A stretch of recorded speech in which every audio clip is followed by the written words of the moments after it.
Everybody come see us on tour. We'll be in Columbus, Dayton, Cleveland, Cincinnati, Lexington, Kentucky, Burbank, California, and Honolulu. Go to jimmydore.com for a link for tickets.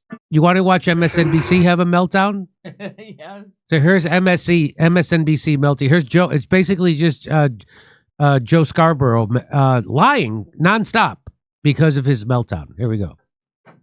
We still have an electorate, 70 million plus, that will be voting for a man who said he was going to assassinate for treason the chairman of the Joint Chiefs because he didn't support him on January the 6th.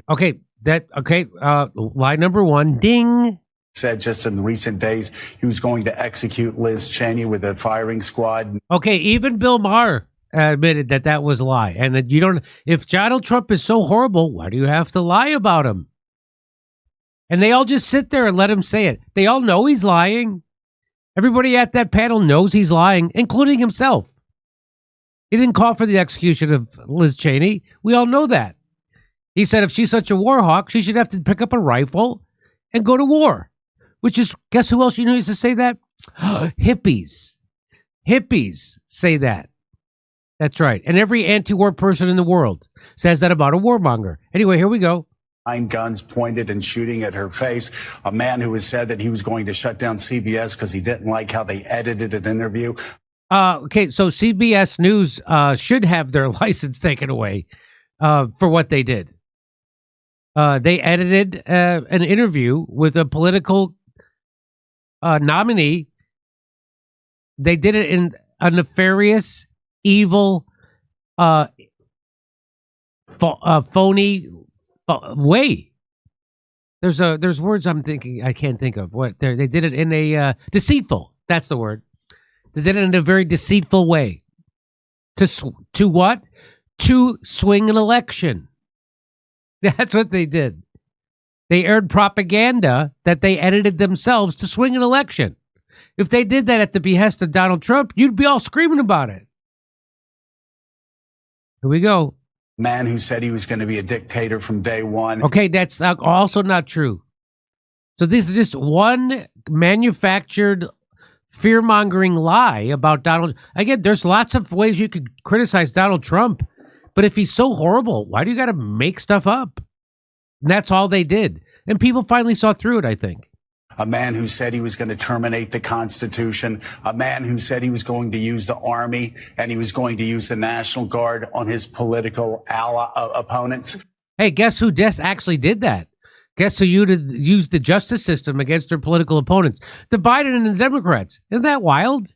They actually did that. The thing that you're afraid that Donald Trump might do, they already did. I literally could go on making up shit all night long about stuff that we wish Donald Trump would say and do. I could make it up. And they all know he's making it up. As they prop up and support a person literally committing a literal genocide. I know I used literal twice there. But they're propping up a person committing a genocide. You know who isn't currently committing a genocide? Donald Trump. You know who is? Kamala Harris. You know who's committed to doing it in the future? Kamala Harris. Will Trump continue the policy? I don't know. But if he does, then we'll call him out, honestly. We won't make up lies about the person and excuse a genocide. If Donald Trump continues a genocide, we won't excuse it. All day. And yet you talk to Trump voters and they'll go, he didn't say that. Wait, now I did. Yeah, he didn't. That's the whole point. He didn't say any of that stuff. Because if he did, you'd show the video. Or you'd selectively edit it like you did when he said, oh, there's good people on both sides, which was also made up. And when people find out you're making all that stuff up, guess what it does? It makes them never believe you ever again. And then they vote Trump, and then you get to get here and sit there and lie and whine and cry about it all night. That's what's happening. Hear him. And I would love to go to TYT. Can you go to TYT and see what's going on? Okay. you say, well, here's the quote, and then they'll go, yeah, he didn't mean that. So there's a panel of people. There's a panel. 1, 2, 3, 4. 5, 6. There's 6 people sitting there, and they all know he's lying and making stuff up, and not one of them will say anything. That's how this is like what I was taught Russian media was like when I was a kid. This is what I was taught China media is like, and North Korean media. This is what I was taught. Turns out the biggest propagandists in the world are corporate media in the United States. Isn't that wild? Far more long-lasting than just Donald Trump, the candidate. There is a sort of Russian embrace of it's a Russian embrace of what? Disinformation. A Russian embrace of, after he just spewed a minute and a half of complete disinformation and lies about his political opponents. He says the people who actually got it right are embracing Russian disinformation, which is in itself disinformation. Up is down, black is white, in is out. This is 1984. That's George Orwell's 1984 on display right in front of your face. I still know people. I know people who still talk to me. Almost all the people I know in Hollywood think like that. They think that what they're seeing there is the truth. Almost all the people I know in Hollywood, almost all of them, they think that's the truth. And the people who know better don't say anything. Let's see if there's anything more to this. A radical devaluing of truth. Isn't that ironic? The irony there is it just drips from his mouth. The hypocrisy. Everything, and she knows it. Look at her face like, oh boy. The valuing of truth. That's what they... Hey, I should show you... You remember when Joe Scarborough said that Joe Biden is at the sharp top of his game, it's the sharpest he's ever been, and if you don't believe it, F you? This is the guy screaming about people devaluing truth. So, in a way, tonight is a real victory because you get to... their lies don't work anymore. That's why it's a victory. Let me see. Someone's... is there someone... Who's called... So Proposition 36 passed in Chicago. Passed in California. I wanted to show you info. Okay.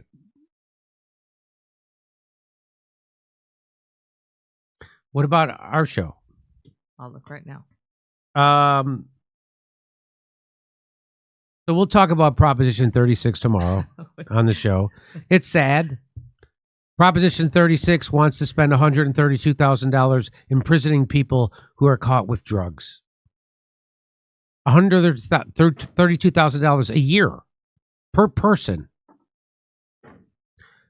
There's a problem in California with fentanyl. The way you fix it isn't imprisoning drug users. That's not how you fix it. You don't imprison alcoholics. You don't imprison potheads. Why are you going to imprison fentanyl users? Why don't you take that money you're going to put them in prison and close up the border? That's what I would do. Is there any more to this? The last 9 to 10 years, and a complete ignorance on civics and what the term Madisonian democracy even means. So I don't know if you know, I don't think they teach civics anymore. Because if they did, people would revolt. There's only a few states left, right? Steph, that still teach civics? I think I'm right about that. Yeah, I think there are. We had that conversation last. What checks and balances even means. What judicial review even means. What does checks and balances mean? Checks and balances mean that a guy who gets elected president cannot become a dictator. That's what it actually means. That's what checks and balances mean. That's the thing you don't understand or you want to lie about. I think you do understand it, but you lie about it when you say Donald Trump's going to become a dictator. Well, that's what checks and balances mean.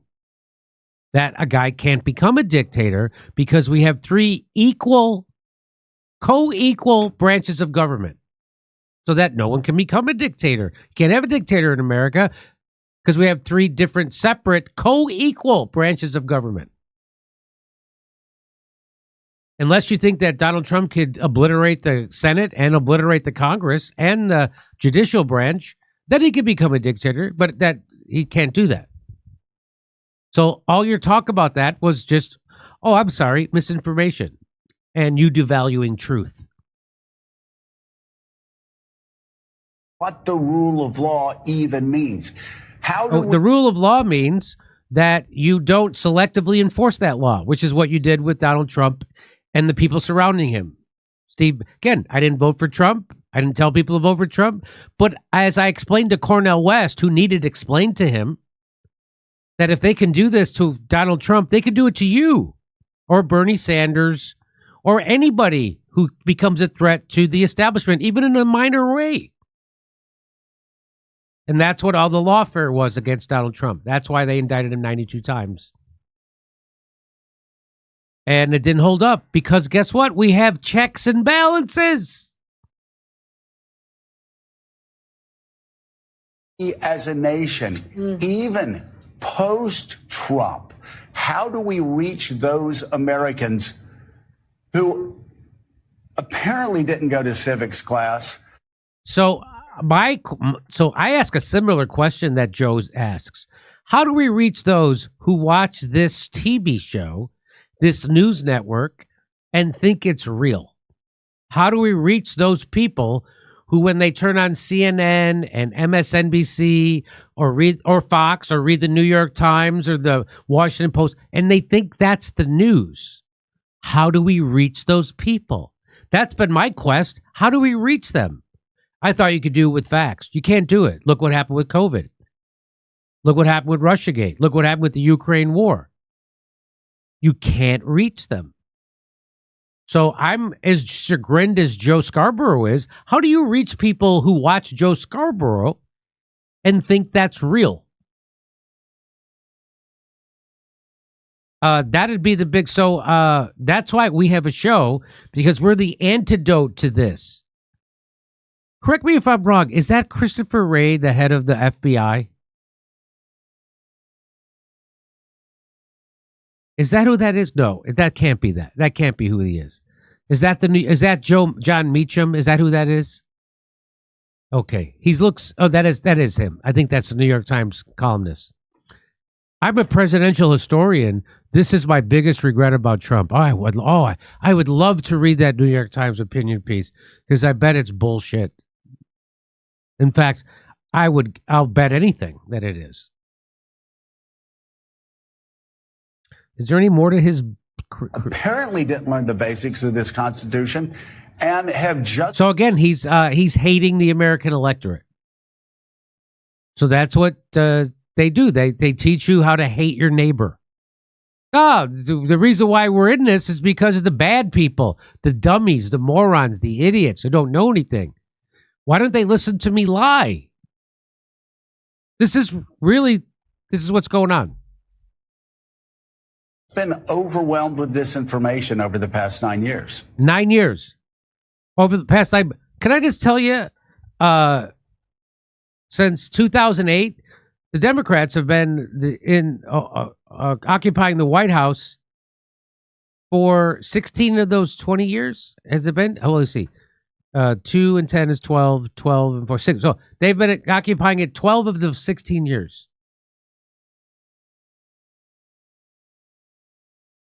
And the reason why Donald Trump got elected in the first place is the same reason he got elected in the second place, is because you don't give a shit about workers. You don't give a shit about students or people struggling or anything. As Chuck Schumer said, for every blue-collar vote we'll lose, we'll gain 2 in the white-collar suburbs. Meaning they're going after suburban Republican voters. So we have two parties going after suburban Republican voters, and don't be surprised if blue-collar voters break for a guy who gives them lip service like Donald Trump.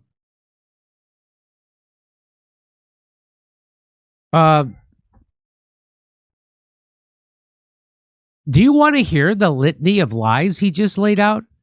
So you can't really, because the thing that's wrong with Donald Trump as a president, are the things they actually agree with him on. They agree with denying people Medicare for all. They agree with they're for screwing over workers. They're for crushing a railroad union strike. They're for putting sanctions on other countries with natural resources that we want to steal. They're for that.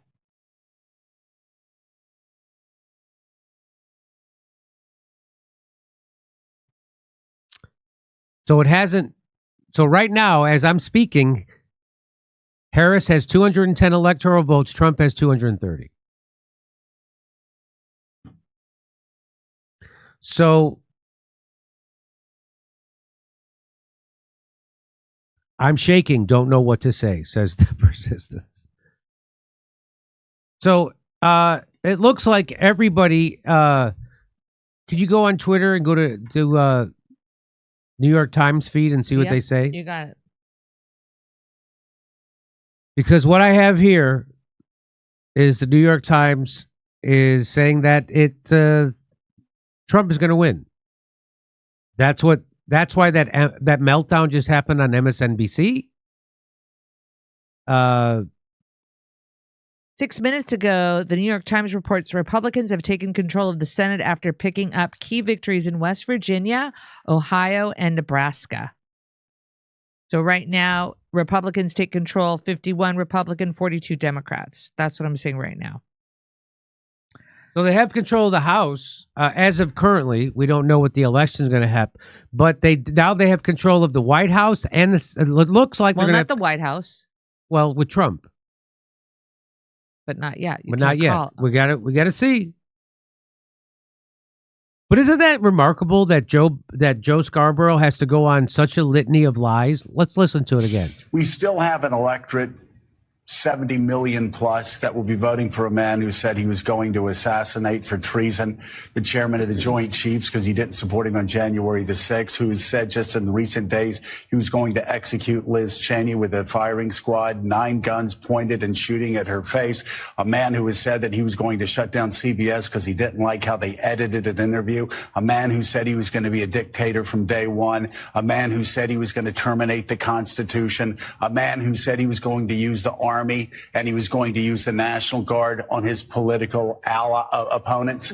I literally could go on all day. And yet you talk to Trump voters and they'll go, he didn't say that. Wait, now I didn't hear him. And then you say, well, here's the quote. And then they'll go, yeah, he didn't mean that. So there's something far more long lasting than just Donald Trump, the candidate.